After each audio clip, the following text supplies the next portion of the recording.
The lives and relationships of Black women in queer partnerships during the early 20th century stand as profound acts of defiance and resilience. Figures like Lucy Diggs Slowe, Ethel Waters, Gladys Bentley, and Dorothy West navigated a world that often sought to erase, punish, or misinterpret their love. Their experiences highlight the complexities of identity at the intersections of race, gender, and sexuality in a time when any deviation from societal norms could carry devastating consequences. And soon, I'll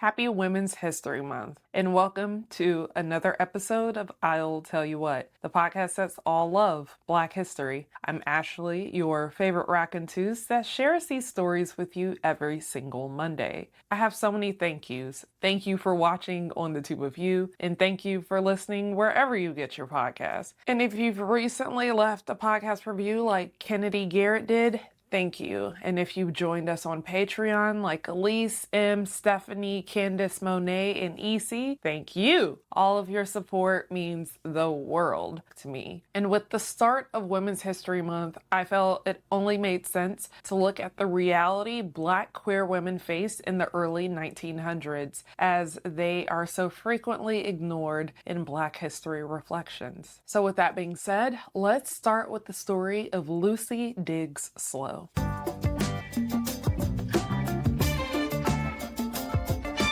Lucy Diggs Slowe made her home off campus with her partner, Mary Burrill, and that pissed off the administration of Howard University. So for those that don't know who Lucy Diggs Slowe was, know that she was the first dean of women at Howard University, a champion for Black women in higher education, a former tennis legend, and a founding member of Alpha Kappa Alpha Sorority Incorporated. But what really made people whisper was her relationship with Mary P. Burrill. Mary was a playwright and educator whose works tackled pressing social issues. Her plays, They That Sit in Darkness and Aftermath, explored themes of poverty, reproductive rights, and racial violence, shedding light on the struggles of Black communities in the early 20th century America. It is not known exactly how Lucy and Mary met, but according to Dr. Cookie Woolner, author of the book The Famous Lady Lovers,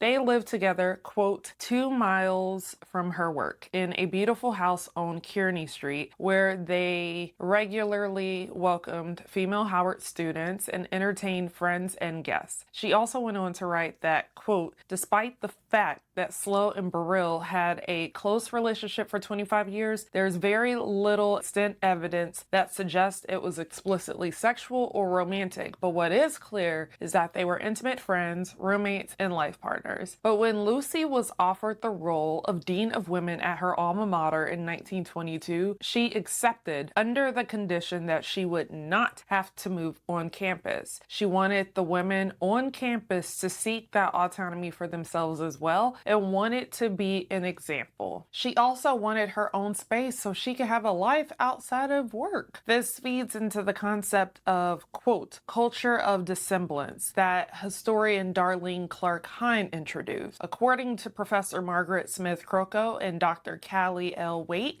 quote, dissemblance is the strategy adopted by Black women of hiding their personal lives behind a mask of conventionality and propriety in order to shield themselves from allegations about Black women's sexuality. Lucy didn't want to move on campus to protect herself from any consequences if her relationship to Mary became public knowledge. Also, because then, women that lived together for romantic reasons, quote, were especially vulnerable to charges of prostitution. Lucy was likely trying to keep everybody safe. So about 3 years into her role as dean, the powers that be at Howard felt like Lucy needed to move on campus despite what was agreed upon in her hiring. She politely told them no in a letter where she shared some of the details of her home improvement she made after buying the house and how it was a space where women students could could come and feel comfortable and safe. So, mind you, no male members of the administration were being asked to move on campus. This was just Lucy. This also spoke to the general mistreatment she would endure. Another example was when she learned of a professor that allegedly harassed a student. She tried addressing him to the side, not to put his business on Front Street, and went secretly to the president of the university, but instead he ended up berating her. He would still remain on salary, at least partially,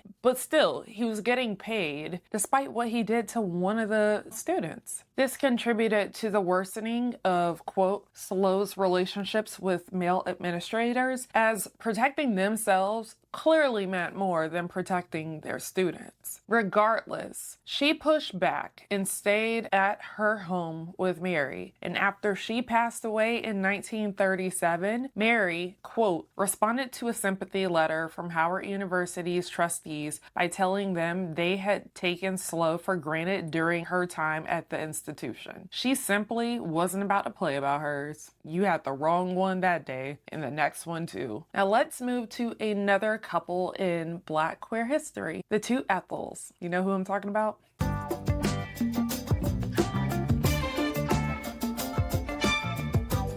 The way blues singer Ethel Waters took care of dancer Ethel Williams should definitely be discussed. By 1919, Ethel Waters was still in the early stages of her career, but had already made a name for herself in Black vaudeville and the East Coast nightclub circuit. So when she crossed paths with dancer Ethel Williams at the Harlem Alhambra, their connection quickly became more than just professional. Then Ethel Williams had been dancing for over a decade, but in 1919, she, quote, was sidetracked by an injury. After pricking her foot on a nail file, Williams had suffered blood poisoning. She thought her career as a dancer was over, which made her super depressed. So her mama reached out to her friends to try to help cheer her up, kind of like those girls that broke into their homegirl's house after she had the baby. And that's essentially how she reconnected with Ethel Waters. Ethel Waters wanted to help revitalize Ethel Williams' career. Okay, I don't want to keep doing that and calling them Ethel, and Ethel is just going to be confusing, so I'm going to call the other Ethel Williams. So Ethel asked her boss to hire Williams as a dancer, and he, quote, just about laughed in her face. Ethel realized she was making $35 a week, so she asked if they could hire Williams by paying her the $10 that they could just take out of Ethel's pay. Her boss agreed to that, and Williams had a job again. Their working relationship was seamless, and for most of the public, that's all it appeared to be. But as historian Dr. Cookie Woolner explained, quote, unbeknownst to many of her fans, the talented dancer who accompanied Waters on tour and performed a dance number to warm up the crowd before the singer appeared was her girlfriend. As Dr. Woolner put it, quote, they were able to tour together without raising suspicion over the status of their relationship since their different art forms fit in with the popular style of entertainment at the time. Years later, into the 1920s, Ethel would continue to make sure that Williams had a role. Like there was this one time before participating in a review called Oh, Joy. She made sure that Williams had a part in it as well, or else she wasn't going to take the job. Now, that wasn't to say their relationship was perfect or fine all the time. They had their struggles like most couples do. Ethel would confide in a mutual friend of theirs and colleague, Pearl Wright. However, her relationship with Williams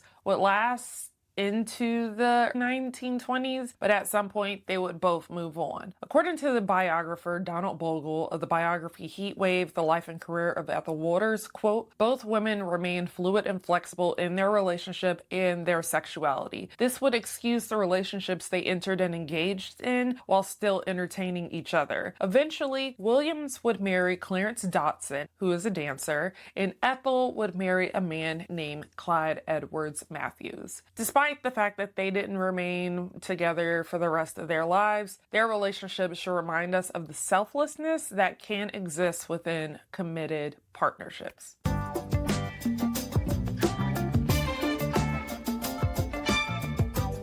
Gladys Bentley spent her life chasing something she never felt she had: love. Not from an audience, not from a partner, but from the people who were supposed to have loved her first. And when your own family rejects you, how do you ever learn to accept yourself fully? Born in Philadelphia in 1907, Gladys came into the world unwanted. Her mother wanted a boy, and as Gladys later wrote, quote, refused to touch her for 6 months after birth. Her father was no comfort either. She, quote, would even run away from him. That kind of rejection seeps into your bones and keeps you up at night. It tells you, before you're even able to understand words, that you are simply not enough. From an early age, Gladys knew she was different. She preferred her younger brother's clothes and had a crush on one of her female teachers. That was enough for her parents to see her as broken. They dragged her to doctors, desperate for a cure, but there was nothing to fix. Gladys wasn't sick. She just wasn't the child they wanted. So she ran away, not just from home, but from who the world told her she had to be. She found herself in Harlem, where speakeasies and nightclubs welcomed the outcasts, the rebels, the ones who didn't fit neatly into society's mold. Gladys didn't just perform, though. She commanded. She wore tuxedos and bow ties, belted out raunchy, rewritten versions of popular songs, and flirted openly with women of all races in the audience. Harlem's underground adored her. But outside of the clubs, she was a spectacle. Langston Hughes described her as a, quote, large, dark, masculine lady. And despite her confidence on stage and her supposed marriage to a white woman, the rejection from her family never really left her. At some point, the weight of being too much became too heavy. In the 1950s, Gladys tried to fix herself. She took female hormone injections and wrote an essay for Ebony magazine claiming she had found, quote, normalcy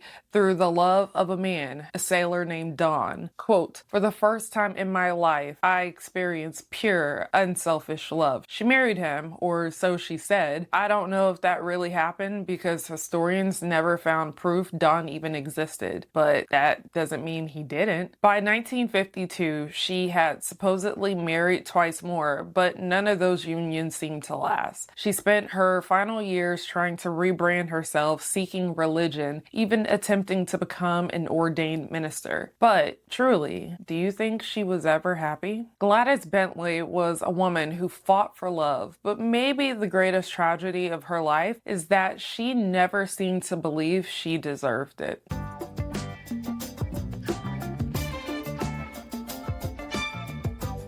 Dorothy West, a figure of the Harlem Renaissance, had very complex views on love and marriage. Dorothy was born in 1907 in Boston to a prosperous family and enjoyed a privileged upbringing because of it. This affluent background provided her with a unique perspective on class and race, themes that permeated her literary work. As most young women do, Dorothy craved a romantic relationship. Dr. Cookie Woolner wrote, quote, in 1932, at the age of 25, West took part in what appears to have been her first queer relationship with a woman named Mildred Jones. She would also have a relationship with Marian Minus and would live with her and her mama for a decade. But she also had crushes on men as well. She, quote, discussed affairs of the heart with County Cullen. Yes, that County Cullen. She once wrote to him, quote, I do love you, County. Do go on loving me. You aren't a rock or an anchor, but sometimes a shoulder. When he was in Europe, she would frequently write him letters. In his biography, And Bid Him Sing by Charles Molesworth, he alluded that both of them writing to each other was just to go along with some made-up idea of each other that they both had. It was the early 1900s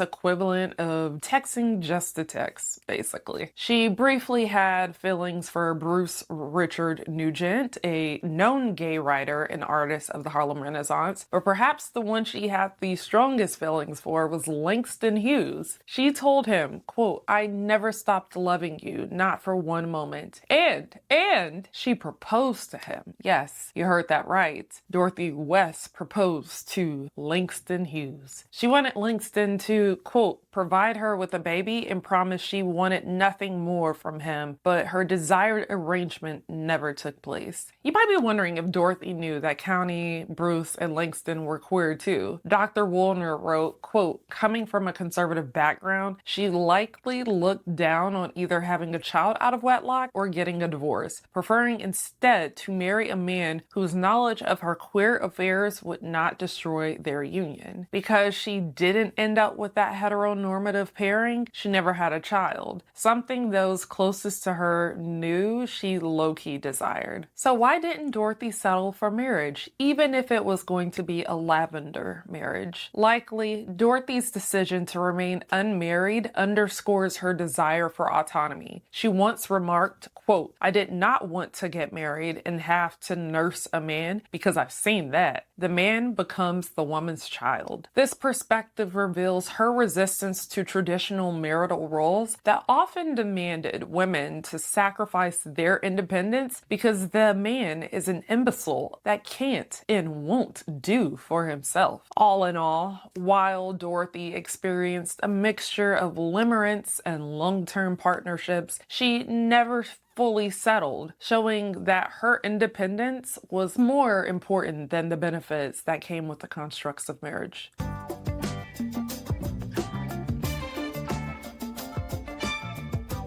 Do you know what a Boston marriage is? The term Boston marriage refers to long-term committed partnerships between women, often financially independent, aka not being funded by a man, and cohabitating. So while the phrase historically is associated with white women in the 19th and earlier 20th centuries, Black women also formed deep, lifelong relationships that fit this framework. I have several examples of notable Black women that maintained Boston marriages in their lifetime. Ruby Dandridge and Geneva Williams, the mother and caregiver of actress Dorothy Dandridge, fit this model. While never publicly labeled as romantic partners, the two women cohabitated and raised Dorothy and her sister Vivian together. According to biographer Donald Bogle of the biography on her life, he wrote, quote, "Neither Dorothy nor Vivian understood who this woman was who had entered their lives in their home. All they knew was that their mother turned them over to Neva, who was given control of the girls and allowed, even encouraged, to discipline them however she chose." And as I mentioned earlier, Lucy Diggs Slowe and Mary P. Burrill lived together right outside of Howard University's campus, which caused contention among the administration when Lucy was the Dean of Women. Also, author Dorothy West and girlfriend Marian Minus lived together for about a decade as well. Lastly, dancer and activist Mabel Hampton and Lillian Foster represent one of the longest-standing Black same-sex partnerships of the 20th century.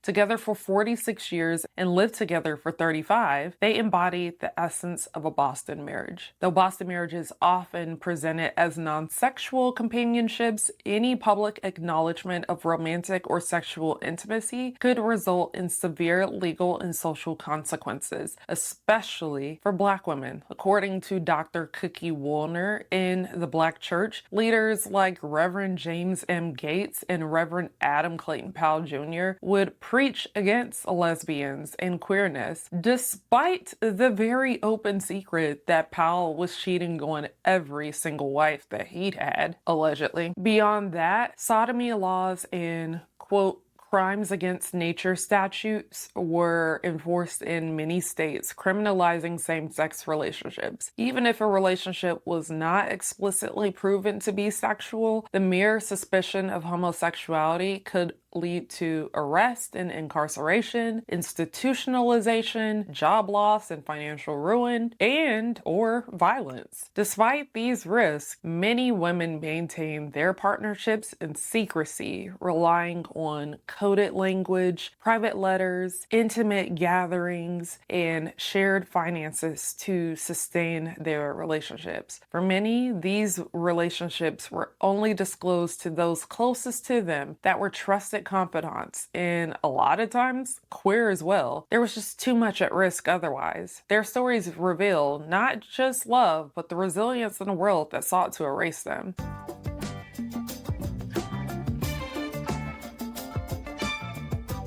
And with that, Outrunners concludes this episode of I Will Tell You What. If you want to learn more about any of the people that I've mentioned, or want to read any of the books that I discuss in this episode, make sure to pull up the description or show notes to find the links to those resources. And I want to send a personal thanks to Dr. Cookie Woolner in UNC Press for the amazing book, The Famous Lady Lovers, Black Women in Queer Desire Before Stonewall. It is such a fascinating read about the lives of so many different notable Black queer women from the early 1900s. I really suggest you go and buy it. It gives you a lot of information and a lot of perspective as well. Also, don't forget to subscribe, follow, share, leave a review wherever you get your podcasts, and definitely come back next week for another episode in Love Black History. See you in the pews.